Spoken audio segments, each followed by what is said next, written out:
Assalamualaikum warahmatullahi wabarakatuh. Perkenalkan, nama saya Jafar Prazuhende, salah satu mahasiswa jurusan Sistem Informasi Fakultas Ilmu Komputer Universitas Sriwijaya angkatan 2018. Nah, pada kesempatan kali ini saya akan menjelaskan mengenai analisa perhitungan cost benefit pada proyek yang saya pelajari, yaitu proyek mengenai bisnis intelijen pada Dinas Kesehatan Kota Palembang. Nah, untuk mengenai penjelasan dari analisis perhitungan cost benefit yang saya kerjakan, lebih baik Anda memperhatikan video berikut ini. Check this out. Berikut perhitungan analisis biaya manfaat pada proyek yang saya kembangkan. Yang pertama itu ada biaya pengembangan. Nah, biaya pengembangan ini dibagi menjadi 4. Yang pertama itu ada pengembangan hardware sebesar Rp10.650.000 pada tahun ke-0. Sedangkan untuk biaya pengembangan softwarenya pada tahun ke-0 sebesar Rp7.721.000. Untuk pengembangan brainware pada tahun ke-0 yaitu Rp14.450.000. Sehingga dapat ditotalkan pada tahun ke-0 itu sebesar Rp32.821.000. Nah, pada tahun pertama itu terdapat biaya pemeliharaan sebesar Rp1 juta sehingga total biayanya itu sebesar Rp1 juta. Sedangkan pada tahun kedua itu Rp1.500.000 sehingga total biaya pada tahun kedua itu sebesar Rp1.500.000. Dan pada tahun ketiga itu ada biaya operasi atau pemeliharaan sebesar Rp2 juta sehingga total biaya yang dikeluarkan pada tahun ketiga itu Rp2 juta. Sedangkan untuk rincian manfaat itu terbagi menjadi 2, yaitu manfaat yang pertama yaitu manfaat wujud, di mana manfaat wujud ini dibagi menjadi 4. Yang pertama itu ada pengurangan biaya operasional. Pada tahun pertama mengeluarkan dana sebesar Rp500.000. Pada tahun kedua mengeluarkan sebesar dana Rp1 juta, dan pada tahun ketiga mengeluarkan dana sebesar Rp1.500.000. Yang kedua yaitu peningkatan efisiensi, di mana pada tahun pertama ini mengeluarkan Rp400.000, tahun kedua Rp700.000, sedangkan tahun ketiga mengeluarkan dana sebesar Rp1 juta. Untuk yang ketiga yaitu pengurangan biaya persediaan, di mana pada tahun pertama ini mengeluarkan sebesar Rp300, yang kedua Rp600.000, yang ketiga Rp1 juta.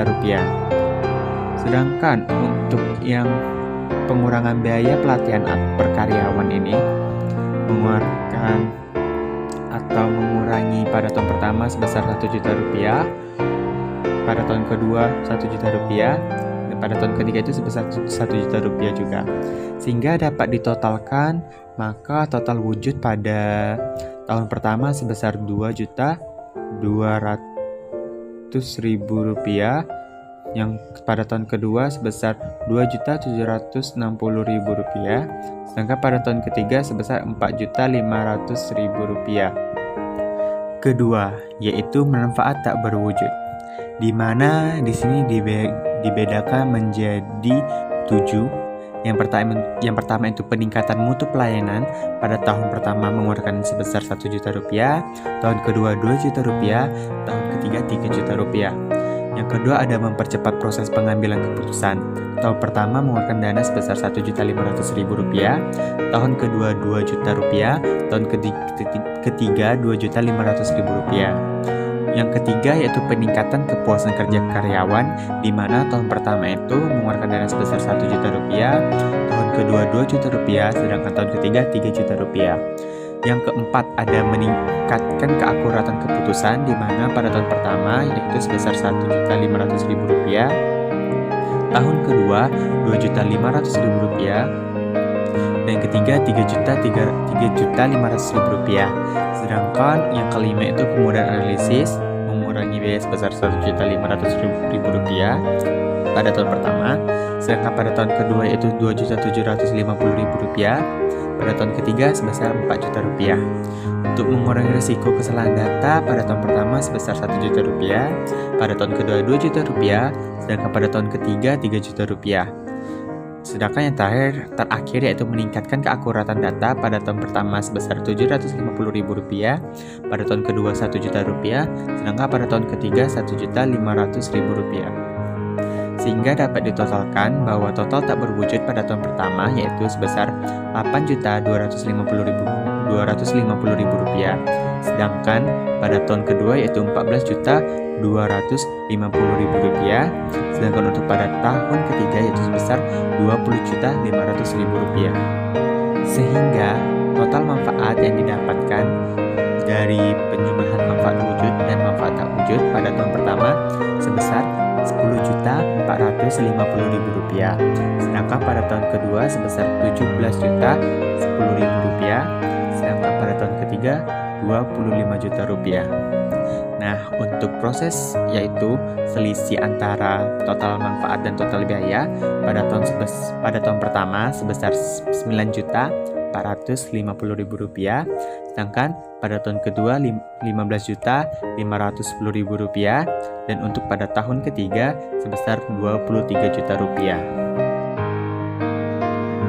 Yang pertama ada analisa payback periode, di mana pada hasil perhitungan ini didapatkan hasil sebesar 0,24 tahun. Sehingga payback periode sudah dapat dicapai pada tahun kedua. Adapun sederhananya adalah pada tahun 2,24 tahun. Dari fakta tadi dapat disimpulkan bahwa yang ditanamkan pada perancangan sistem ini akan mencapai titik impas atau break-even point pada waktu 2,24 tahun, yang berarti bahwa pada tahun ketiga perusahaan mulai dapat mengambil keuntungannya dari sistem tersebut. Yang kedua ada analisa return on investment, di mana pada perhitungan ROI sistem ini didapatkan total biaya pengadaan seluruh setiap tahunnya itu Rp28.321.000, sedangkan untuk total keuntungan yang didapat sebesar Rp52.460.000, sehingga untuk nilai ROI-nya itu didapatkan sesuai mengikuti rumus sebesar 85,23%.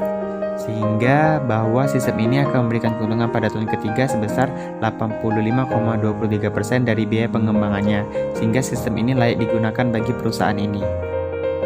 Yang ketiga ada analisa net present value atau NPV, di mana pada analisa ini didapatkan hasil yaitu sebesar Rp2.250.052,93, sehingga dapat disimpulkan bahwasannya jumlah keuntungan yang diterima sekarang oleh perusahaan pada tahun ketiga apabila sistem ini diterapkan adalah Rp2.247.052,93, atau NPV lebih besar dari 0, maka proyek ini layak dilaksanakan.